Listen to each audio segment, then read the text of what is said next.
Alors, monsieur le ministre, nous aimerions que vous nous décryptiez un petit peu les pensées du président de la République, ou tout au moins ses arrière-pensées. Ses arrière-pensées, c'est bien aussi. Et puis, dans la foulée, nous dire les pistes que vous envisagez. N'hésitez pas à nous en faire part, s'il vous plaît. La crise qui a été celle de la Covid-19 a d'ailleurs montré l'importance de la solidarité lorsqu'elle est d'ailleurs assise sur une base la plus large possible. C'est cette solidarité qui fonde notre système de retraite par répartition auquel nous sommes totalement attachés. Alors, sur la question de financement que vous avez évoquée de notre système des retraites, et notamment des dernières projections du corps, il ne vous a pas effectivement échappé que ces travaux, qui seront d'ailleurs discutés dans les heures et les jours qui viennent, eh bien, montrent que nous avons un système qui est durablement en déficit, avec une réalité pour 2020 des déficits de 18 milliards, corrigés avec 5 milliards d'abondements. Ce système, aujourd'hui, est en difficulté dans son équilibre et qu'un système plus pérenne financièrement va de pair pour garantir la stabilité et la soutenabilité d'un système par répartition. Alors, comme l'a indiqué le président de la République récemment, je conclus, Monsieur le Président, rien n'est exclu concernant le sujet, mais pour l'heure, rien n'est décidé. Proposez-nous des choses simples. Dites la vérité aux Français, même si ce n'est pas forcément très populaire, parce qu'on voit bien qu'à vouloir tout changer, on ne change rien.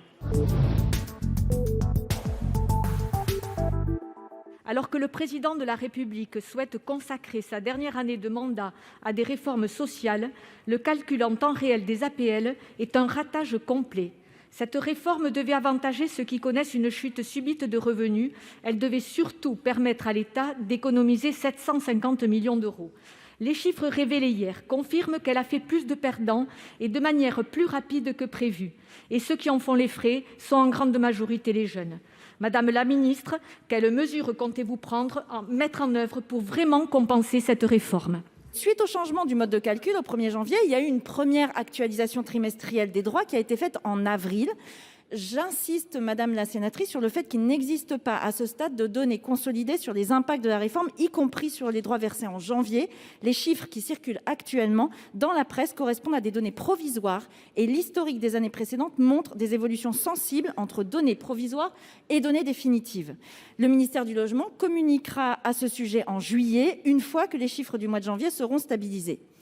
Concernant l'impact de la réforme sur les jeunes, pour les jeunes actifs qui ont un travail, si leurs revenus salariés augmentent rapidement, ils verront effectivement leur niveau d'APL diminuer plus rapidement qu'avec l'ancien système, mais ce sera évidemment aussi l'inverse pour ceux dont les revenus diminuent, et c'est le principe de la réforme. Si nous avons des chiffres qui montrent une baisse des APL, ça veut dire surtout que les dispositifs de soutien que nous avons mis en place, notamment pendant la crise, ont fonctionné, et j'espère que c'est le cas.